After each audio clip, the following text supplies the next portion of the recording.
Dans cet exercice, nous allons étudier comment la troisième loi de Kepler peut servir de balance cosmique. Alors, on nous donne dans l'énoncé 3 satellites du Soleil, finalement 3 planètes, Mars, Jupiter et Saturne, avec leur période en an et le rayon de leur orbite en 10 puissance 6 km.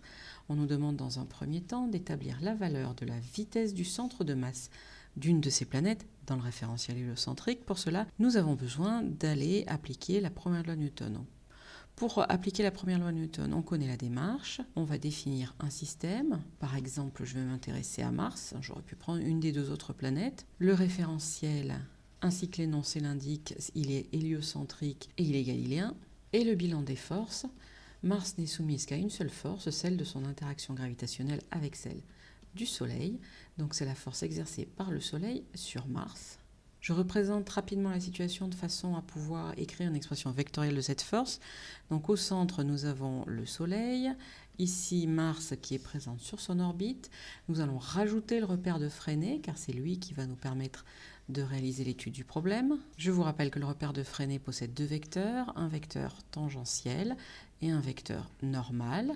La force exercée par le Soleil sur Mars est portée par le vecteur normal, dirigé vers le Soleil. On connaît son expression, donc on va pouvoir l'écrire. C'est G fois la masse du Soleil fois la masse de Mars, divisé par la distance Soleil-Mars au carré, on va l'appeler R, fois le vecteur unitaire n, puisque cette force est portée par ce vecteur. Une fois ceci écrit, nous allons pouvoir passer à l'application de la deuxième loi de Newton. Celle-ci nous dit que la somme des forces appliquées au système est égale à la masse fois l'accélération. Alors c'est la masse de Mars, vu que notre système c'est Mars. Or, la somme des forces, on vient de l'écrire dans le bilan des forces, c'est la force exercée par le Soleil sur la planète Mars. Donc, la masse de Mars fois l'accélération est égale à la force du Soleil sur Mars, soit G m Soleil m Mars divisé par R au carré fois vecteur n. Je peux simplifier par la masse de Mars, ici et là, et j'obtiens donc mon accélération de Mars qui est égale à G fois masse du Soleil sur R au carré fois vecteur n. Pour trouver la vitesse, on rappelle que dans le repère de Fresnel, l'accélération s'écrit de cette façon. dv sur dt fois le vecteur t plus v carré sur r fois le vecteur n.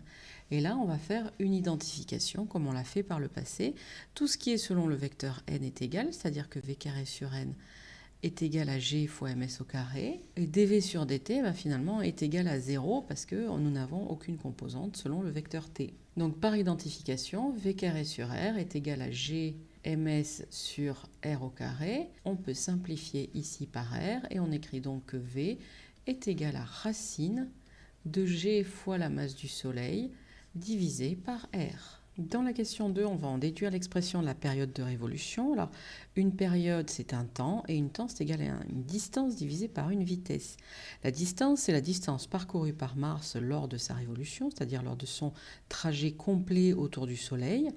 Son trajet, c'est un cercle, en tout cas, on fait l'approximation que c'est circulaire, et la longueur d'un cercle, c'est son périmètre, c'est-à-dire 2π fois le rayon, divisé par la vitesse de Mars, c'est la vitesse que l'on a établie à la question précédente. Donc je vais pouvoir modifier un petit peu l'expression.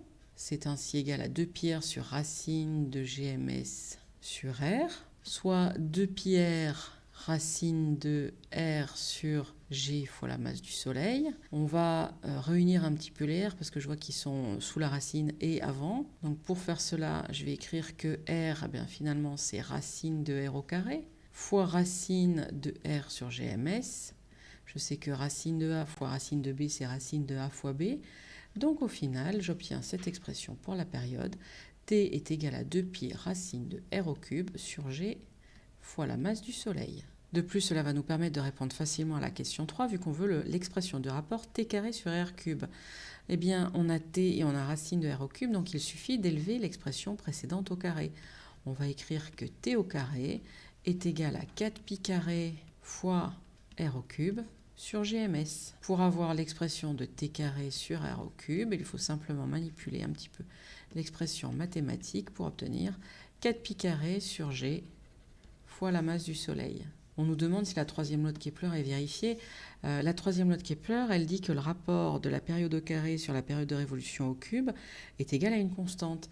Or, si je regarde mon expression, 4π² c'est constant, G c'est une constante, M la masse du Soleil est une constante, donc l'ensemble ici est bien une constante. On a bien vérifié la troisième loi de Kepler.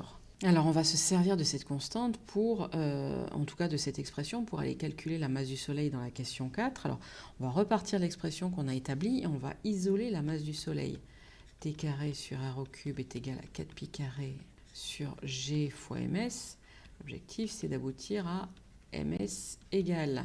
Ça va nous donner 4π² fois R au cube sur G fois T au carré. On va prendre l'exemple de Mars, on pourrait prendre n'importe lequel autre de ces planètes, on aurait la même chose. Vous pourrez faire la vérification. Avec Mars, je trouve une masse du Soleil donc qui est égale à 4π² fois, alors le rayon au cube, on retourne dans les données, le rayon au cube c'est 228 fois 10 puissance 6 km. Attention, il faut convertir en mètres. Donc ça va faire 228 fois 10 puissance 9, le tout au cube, on n'oublie pas, fois G, G c'est la constante universelle de gravitation, elle est égale à 6,67 fois 10 puissance moins 11, multiplié par la période au carré, donc je cherchais la période de Mars, c'est 1,88 années, sachant qu'on nous informe que une année c'est 3,156 fois 10 puissance 7 secondes, vu qu'il faut un temps en secondes. Donc les 1,88 années multipliées par la conversion en secondes, 3,156 fois 10 puissance 7, que je n'oublie pas de mettre au carré, et je trouve une masse du Soleil égale à 1,99 fois 10 puissance 30 kg. Alors en quoi la troisième loi de Kepler est-elle une balance cosmique ? Eh bien on s'aperçoit qu'en connaissant cette constante de la troisième loi de Kepler, on peut facilement retourner et remonter à la masse de l'astre attracteur.